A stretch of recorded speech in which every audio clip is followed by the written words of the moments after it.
Hello, my name is Rabbi Stephen Rao, and I'm an educator in Atlanta, Georgia. I direct a fully inclusive supplementary Hebrew and religious school of over 600 students. In our program, 10 to 15% of our students have been provided learning plans to assist our teachers in their education. Hello, I'm Stacy Levy, and I am a speech and language pathologist in Atlanta, Georgia. For the past 14 years, I have been working with the Temple to create a fully inclusive learning environment. Together, we have written a book on inclusive education entitled Everyone is Welcome, Creating a Culture of Inclusion in Congregational Schools, to be published in early 2015 by the URJ Press. In today's seminar, we have 3 goals. First, we wish to help participants empathize with students who learn differently through challenges that help us understand some of their needs. Second, we hope to help participants understand why we need to alter some of our teaching methods and habits. And finally, we will teach participants some strategies for teaching Hebrew reading to students with or without learning needs. Throughout my training to be a rabbi, I was taught Torah and sacred texts, which were littered with empathy toward all people. From the first Jew, Abraham, we learned the importance of hospitality to strangers and welcoming everyone into our homes. Yet when I first began working as a teacher in a congregation, I noticed that perhaps out of fear or lack of knowledge about learning differences and disabilities, many congregations and Jewish educators inadvertently isolate these families through traditional teaching methods. So like most educators, I did my best to assist teachers in the best way I could to accommodate students who learn differently, but really did not understand the true need to change our learning environments to meet the needs of all students. But about 15 years ago, the parents of a child with major learning differences came to me and shared their heart-wrenching story. They told me that in the first 5 years of their son's life, they learned that the world looks at learning differences in negative terms. In other words, at what these children cannot do. They told me that when their child was born, the doctors told them that he would not be able to do this or that. When he entered preschool, the directors set guidelines for what they should not expect. Everyone around them isolated them through negative reinforcement. As they cried in my office that day, for the first time I came to realize that though Judaism is a religion based on welcoming, many times we fall short. That our homes and our schools and our congregations must be the first place that welcomes them and tells them that we are here for them and that all the things that we will help their children learn to do. And so from that day on, Stacy and I have been developing teaching methods to reach all types of learners. These strategies, targeted for students who learn differently, will help elevate our teaching to reach all of our students. So please join us now as we take you inside the mind of some students who learn differently. Take a minute to read and follow the instructions on this slide.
We imagine that as you were taking this challenge, you may have felt confused, overwhelmed, frustrated, and even inept.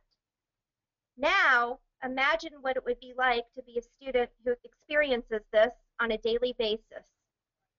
Children who have difficulties with visual perceptual challenges, with a diagnosis such as dyslexia, may have an increase in these challenges when trying to read Hebrew. To begin now the second challenge, I'm going to ask you to focus your eyes on the black arrow at the bottom left of the screen. Slowly begin reading the letters upward until you reach the white arrow at the top.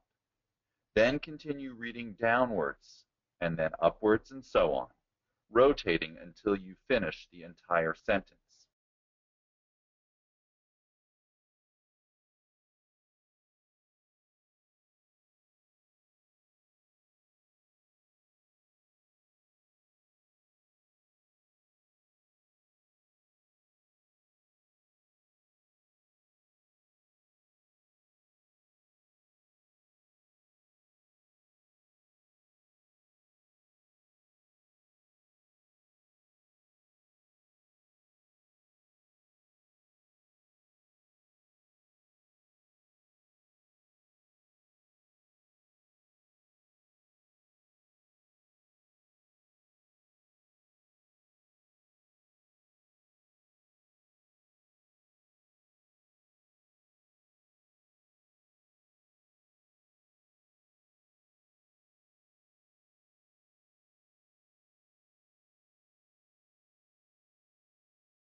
When you have finished reading the page, try it a different way the second time.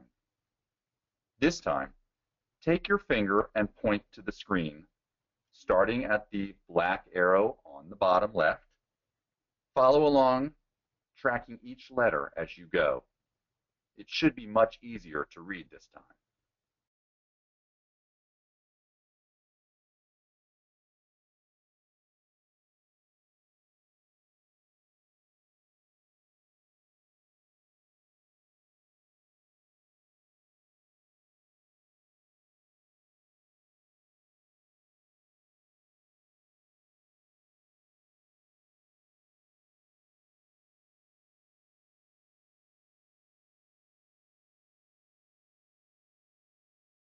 As you quickly learned a new strategy for reading this text, we can imagine how your frustration may have changed to a feeling of accomplishment.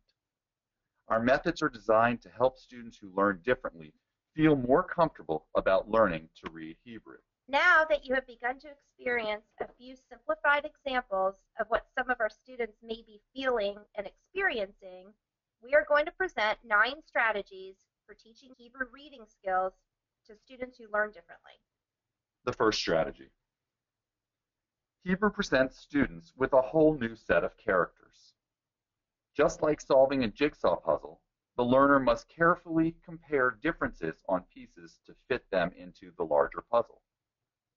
Therefore, it's most important to help students compare letters to find the difference between look-alike letters in order to recognize them. Here we presented 2 sets of look-alike letters. Try teaching students unique characters about each letter, such as they are rounded, or they go below the line, or this one has a dot in it. And number 2, we also suggest having students use tactile exercises, such as molding the letters out of clay, using pipe cleaners or bendable wax sticks, so they understand how the letters differ from each other. Many students learn more effectively with these additional tactile prompts. Touching and feeling the subtle changes can have a tremendous impact for students who learn differently. For example, feeling the rounded edge of a resh versus the dent in the daled can allow the student to permanently recall this subtle difference. Number 3. In our own learning, we probably remember some tricks that we were taught to help us remember things, such as an acronym of Roy G. Biv, being the letters for the colors in a rainbow. When teaching letters, we should also create sayings to remember the letters, such as a tav has a toe, or a resh is more rounded than a dalet, or lamed looks like Lady Liberty holding up her lamp. Enlarging the print size of the Hebrew text can also have a tremendous impact for students both who learn differently and for all learners. We know that research supports that an increase in text size allows for improved reading accuracy and fluency.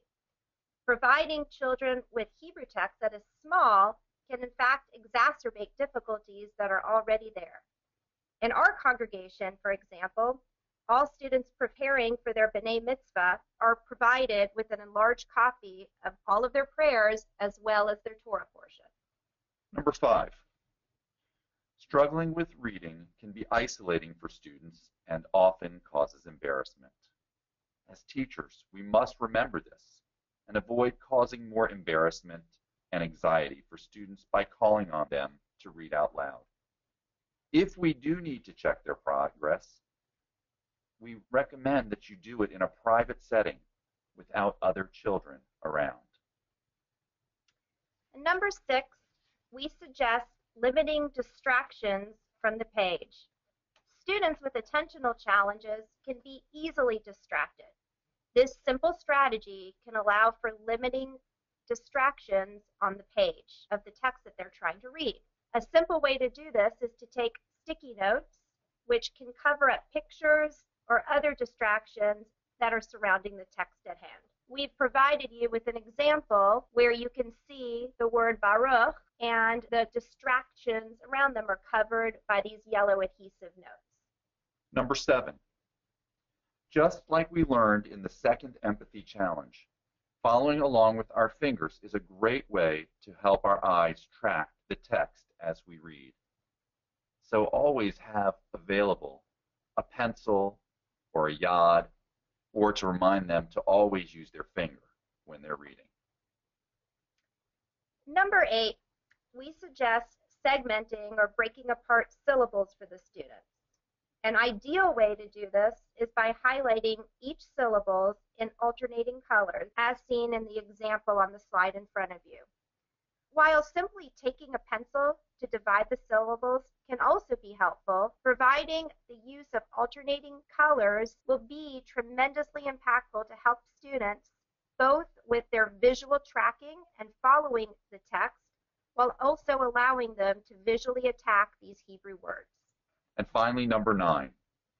There are just some words that continue to give students difficulty. In these special cases, we suggest adding the transliteration of each syllable above each syllable so that the student can still read the word from right to left. With practice, the student will eventually be able to recognize the word in Hebrew without the transliteration. It is most important for you to remember that each of us learns differently. Though we may not know exactly how each student in our class learns, we must incorporate a variety of teaching methods into our classrooms to reach a plethora of learning styles.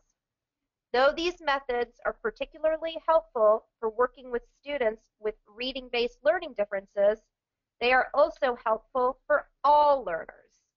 So we hope that you will study all 9 methods and adapt each one of them into your own teaching style. If you have any questions or comments about teaching Hebrew reading to students who learn differently, please do not hesitate to contact either one of us. Thank you for your interest in becoming stronger teachers for all types of learners.